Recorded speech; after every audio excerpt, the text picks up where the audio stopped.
Hoje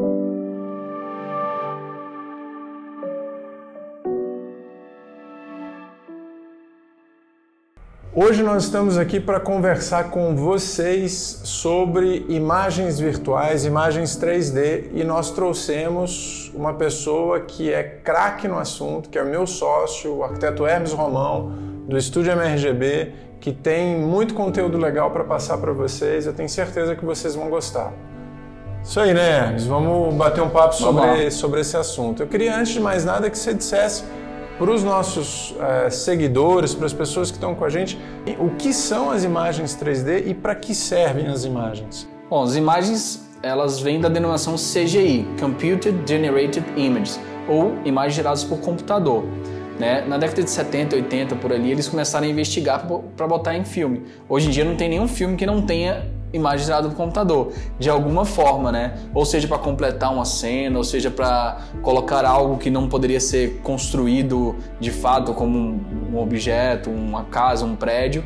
E hoje em dia ela ajuda a gente muito na investigação do objeto que a gente está propondo, né? E acho que é muito importante para validar o que a gente está construindo.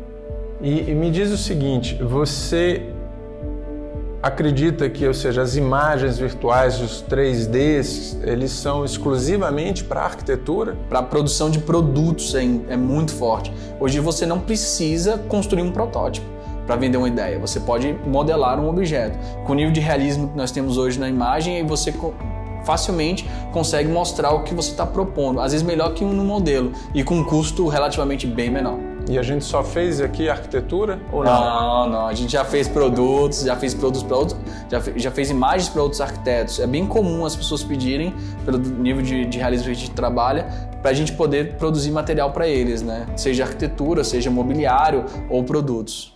Então é legal que vocês veem que vocês podem ampliar realmente o campo de atuação de vocês, se de fato derem uma atenção especial nessa questão da computação gráfica, né? Ou seja, das imagens assistidas pelo computador. E hoje em dia, baseado em 20 anos atrás, quando eu comecei novo, viu, gente? Comecei bem novo.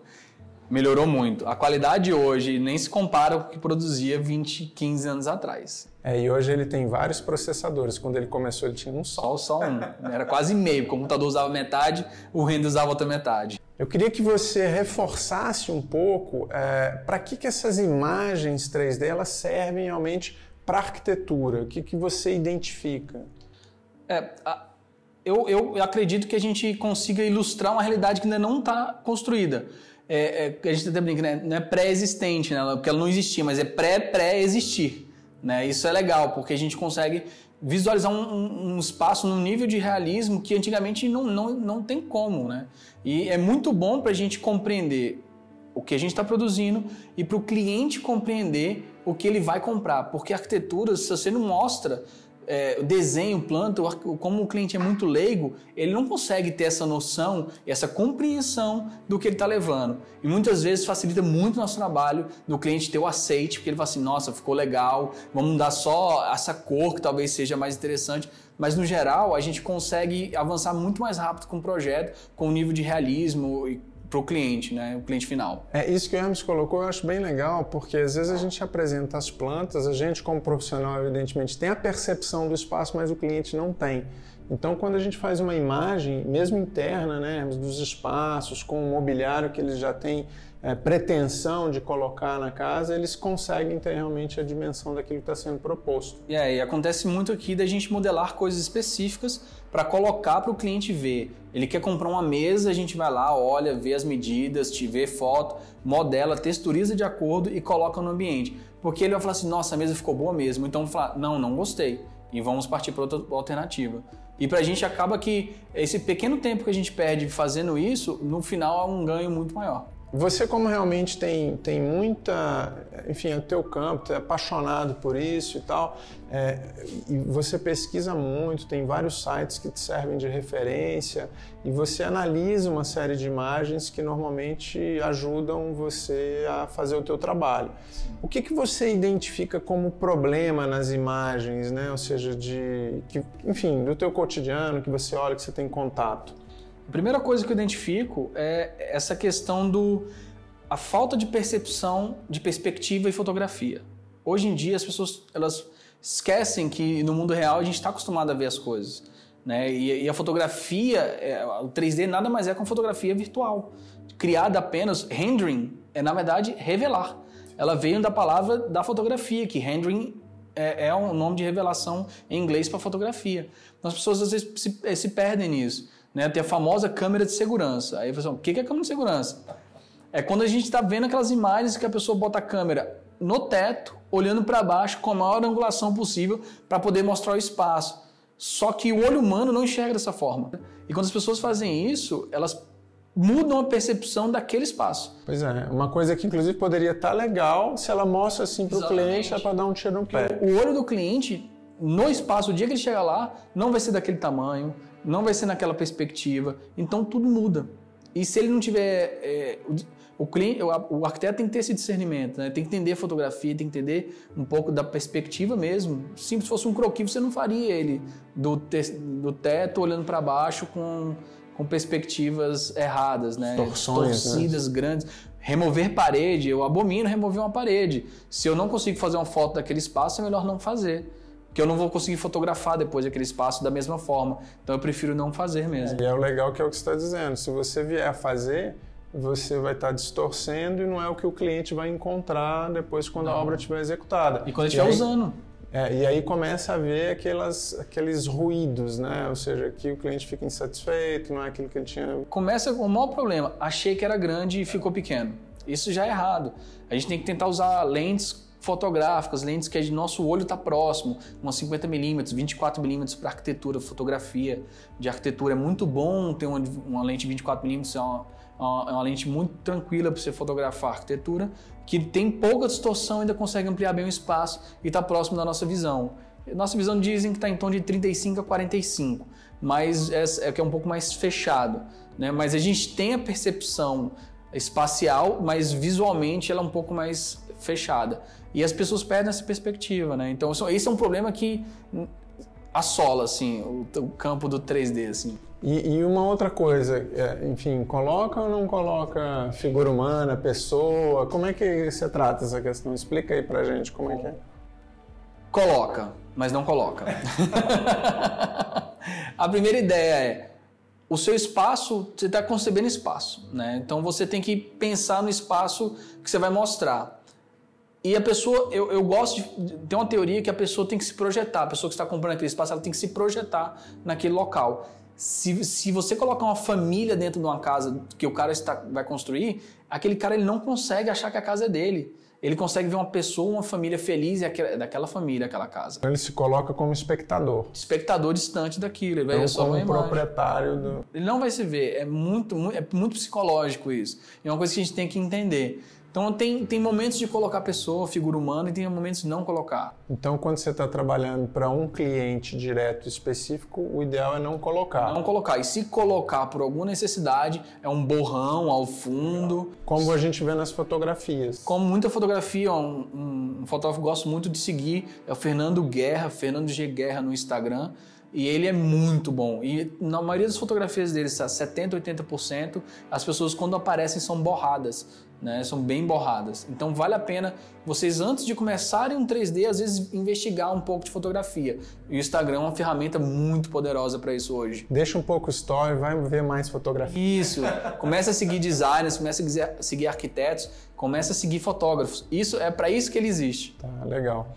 Além do fotógrafo Fernando Guerra que você citou, quais são as suas outras referências, assim, outros profissionais que nem sempre são arquitetos, enfim, quem são as pessoas, sites que normalmente você costuma pesquisar, enfim? Além dos arquitetos regulares que a gente gosta e sempre vê trabalho, pega livro, revista, tem produtores de arquitetura virtual, digamos assim, de arquitetura CGI, né? O principal deles chama Alex Roman, que na verdade chama José Serva, mas o nome que ele utiliza para aparecer é Alex Roman, que fez alguns anos atrás, há quase 10 anos atrás, ele desenvolveu um vídeo sobre arquitetura, o olhar da arquitetura através da fotografia e do cinema, e é lindíssimo o trabalho dele, é hipersensível, eu recomendo demais, The Third and the Seventh, né? Depois a gente coloca no link, né, na descrição do vídeo, aqui põe um link para vocês. Que é a terceira arte e a sétima arte combinadas para olhar arquitetura. É muito sensível. Esse aí eu sempre olho. O Bertrand Benoit, BB3 Vis, é um alemão muito bom. Hoje está na ativa, está aparecendo, está sempre vendendo produto, produzindo bastante conteúdo. Muito legal. Peter Guntry é um também alemão que também produz umas imagens lindíssimas. Tem o pessoal da Mir, que produz imagens na Noruega. Nossa, tem os fotógrafos da cidade, que são amigos, acabam que a gente conhece, porque fotografam nossos trabalhos. Recomendo acompanhar fotógrafos da sua cidade ou do Brasil. Aqui em Brasília tem a Joana França, que é arquiteta e fotógrafa de arquitetura. Tem o Haru Mikami, @Joana França e @Haru Mikami. Eles são excelentes fotógrafos de arquitetura do Brasil, estão sempre publicados em revista. E é legal acompanhar o trabalho para você também entender como o olhar dos outros acontece também para a arquitetura diversa. E a gente acaba melhorando o nosso olhar, né? Quando a gente tem boas referências. Exatamente. A gente vai fotografar, a gente tem... Aquilo ficou empregado no fundo da cabeça e a gente acaba reproduzindo, né? E em relação aos softwares, o que a gente pode... O que você usa...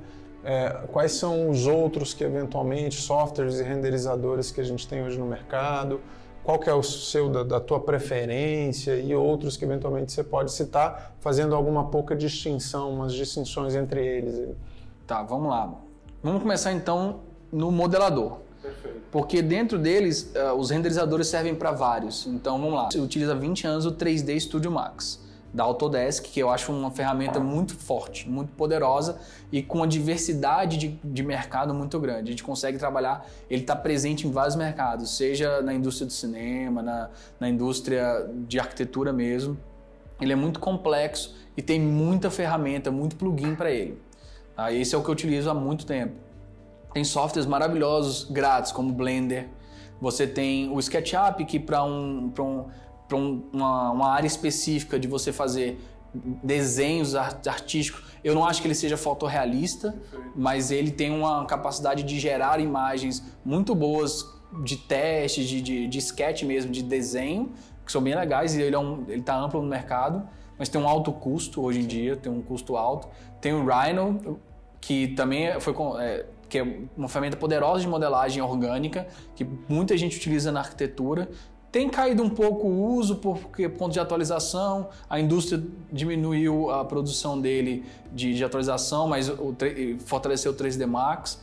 E esses são no mercado muito bons. O cinema 4D está ganhando um campo maravilhoso, ele está muito forte, eu recomendo demais a utilização dele. E ele está tendo muito software para ele, muito plugin para ele, e está na indústria do cinema muito forte. E o Maya? O Maya ele tem uma direção para animação muito forte, muito grande.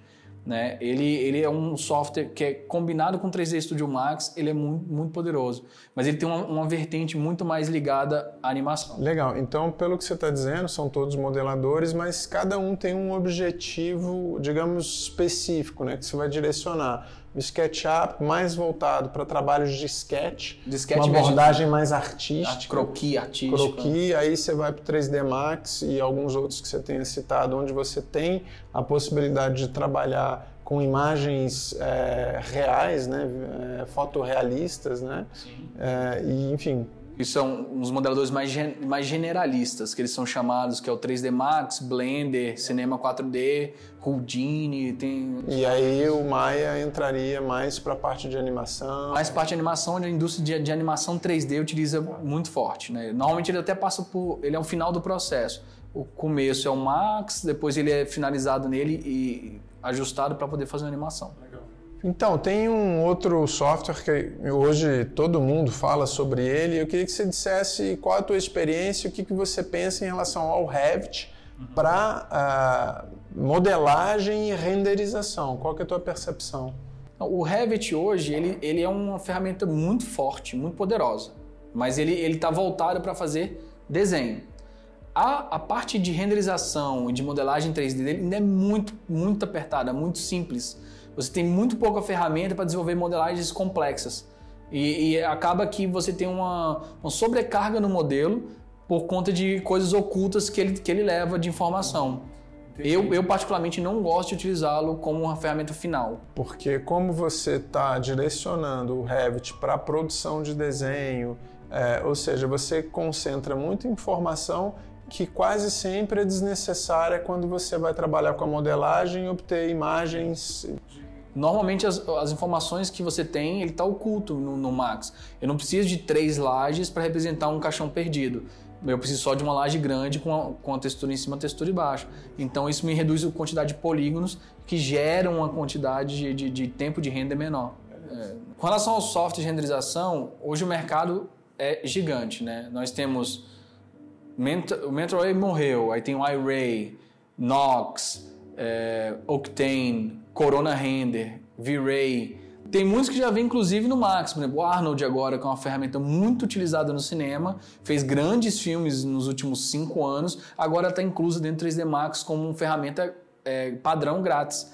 Grátis que vem embutido você não precisa pagar por fora. O V-Ray é uma das ferramentas que mais tem abertura no mercado. Se você souber trabalhar com V-Ray, provavelmente vai trabalhar em muitos escritórios no mundo inteiro com uma facilidade muito grande. Hoje, atualmente, utilizamos o escritório do Corona Render, que é super poderoso, muito rápido e com custo muito baixo. É um software muito barato para estudante, é R$100 por ano. Para um escritório de porte pequeno, médio, você com uma licença para 4 computadores, uma licença para 4 computadores, então de R$100 por mês. Então tem um impacto pequeno na produção de um escritório de médio porte. Se você considerar que você tem uma qualidade de produção de imagens expressiva, R$100, enfim, por mês que você comentou. R$100 por mês, então, porque depende do euro. Quando você estiver produzindo imagem, você consegue, enfim, incorporar esse custo na imagem tranquilo. Diferente de outros, como o V-Ray tem um custo um pouco mais elevado, mas é uma ferramenta muito forte também, muito rápida, muito ágil e com características de desenvolvimento para animação fantásticas, assim. E deixa eu te fazer outra pergunta. Hoje tem se comentado muito, eu acho que o mercado também está indo ao encontro da realidade virtual, né? Ou seja, uma outra maneira de você também apresentar o seu projeto. Como é que você está imaginando isso no nosso cotidiano? Olha, hoje ainda a produção está baixa, a gente já fez alguns testes, imagina como é que vai poder produzir, tem softwares dedicados a isso. Dos que eu falei, por exemplo, dos que a gente usa no escritório, 3D Max com Corona, eu poderia utilizar eles para gerar imagens de realidade 3D, pelo menos 360 graus para o cliente assistir com óculos VR.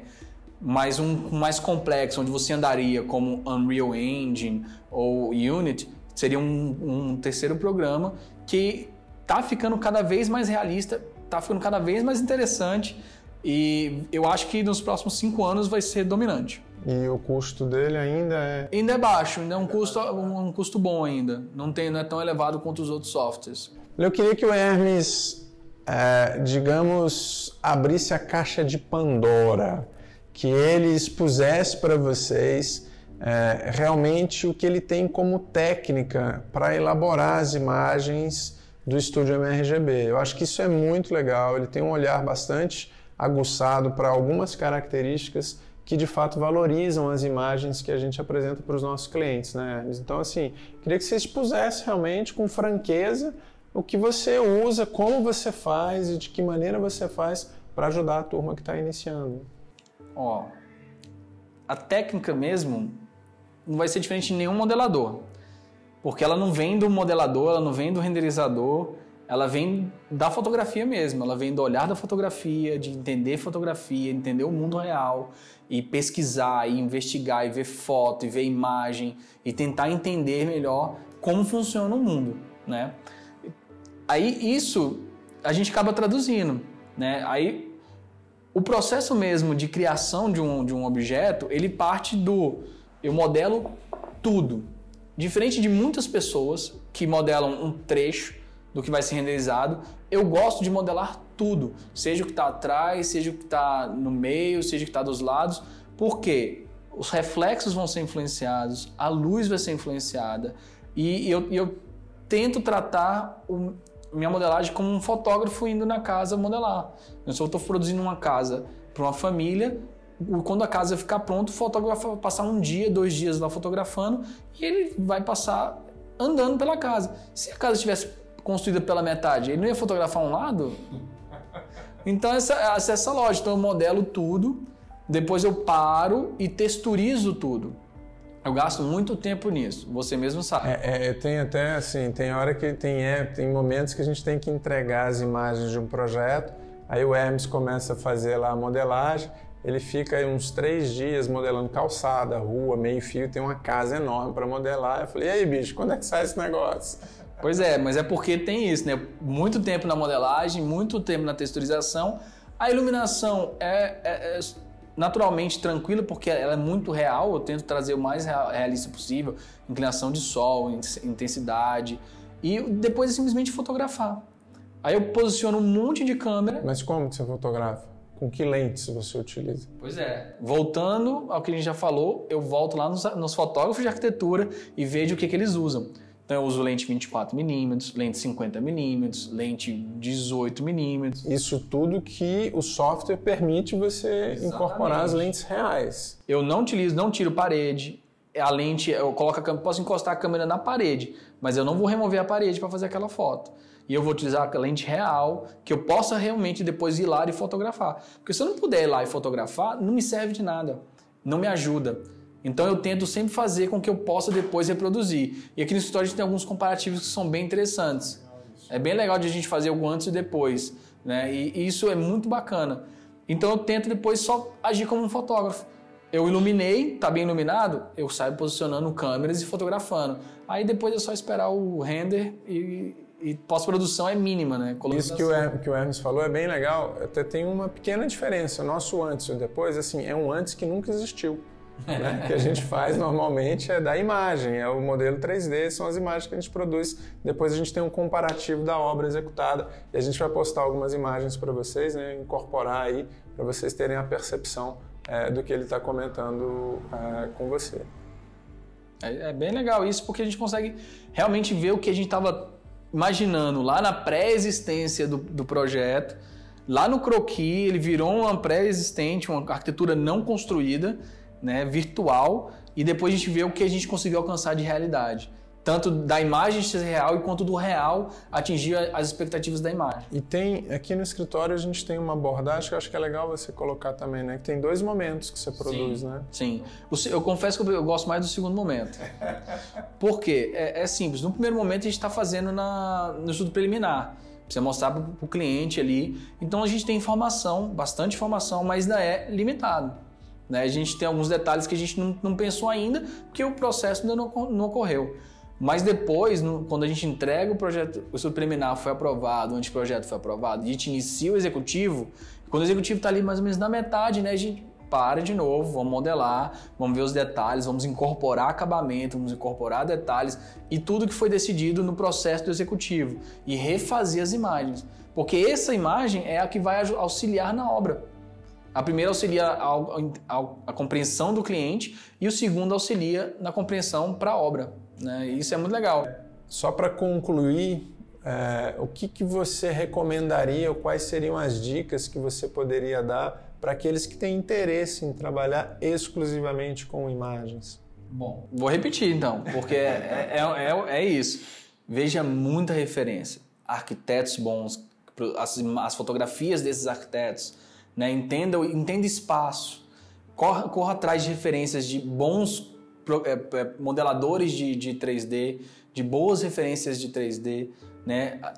Fotografe, sai para a rua para fotografar, é muito legal. Seja com o celular, seja com a câmera. Se você conseguiu ter uma câmera e botar no modo manual e sair para a rua para fotografar calçada, fotografar arquitetura, é muito bom porque você acaba tendo que entender como ela funciona e ela vai ser aplicada depois dentro do 3D, dentro do software. E vai ser real, vai ser o mesmo efeito. E se você vê que alguma coisa está diferente, alguma coisa no seu 3D está diferente, porque no mundo real está certo. Né? Então, olhe bastante fotografia, olhe muitos filmes. Filmes têm referências maravilhosas de fotografia mesmo. Siga fotógrafos de cinema, como Philip Bloom. Eu acho um excelente fotógrafo inglês, ele é um DP, diretor de fotografia de filmes mesmo, ele tem uma sensibilidade para arquitetura também maravilhosa, vale a pena seguir. Tem um canal que eu adoro, que é o Nowness, Tem muita coisa de arquitetura bom no YouTube e um portal sobre isso, tem muita coisa de arquitetura. Então, veja arquitetura, respire arquitetura, veja fotografia, respire fotografia, teste, saia, brinque, traga e releia essas coisas que você fez. Não guarda, né? Imprime, vê como é que tá, colorize diferente, pra você entender como é que funciona a colorização. As texturas, né? Pra você entender textura, né? Textura é importante, contraste. De acordo com o Alex Roman, textura é 90% do render. O resto é modelagem e luz. Então, a textura, quando você sai para a rua e vê a textura e você interpreta aquela textura, essa textura de madeira, ela brilha. Que tipo de brilho? Como brilha? Aonde brilha?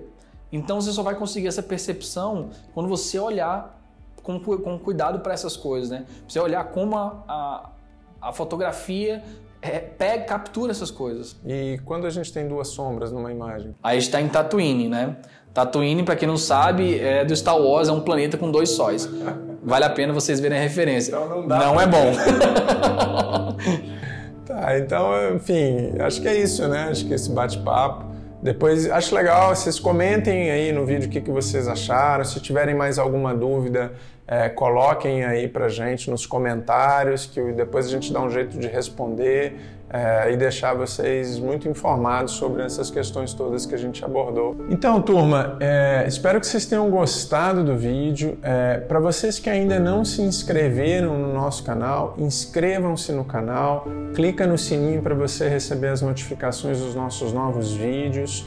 E um jeito da gente ajudar vocês, é claro, obter todo esse retorno e o feedback, e um jeito de vocês nos ajudar é compartilhando esse vídeo com o maior número de pessoas para que a gente consiga levar essa mensagem para um número cada vez maior. Muito obrigado! Tá bom.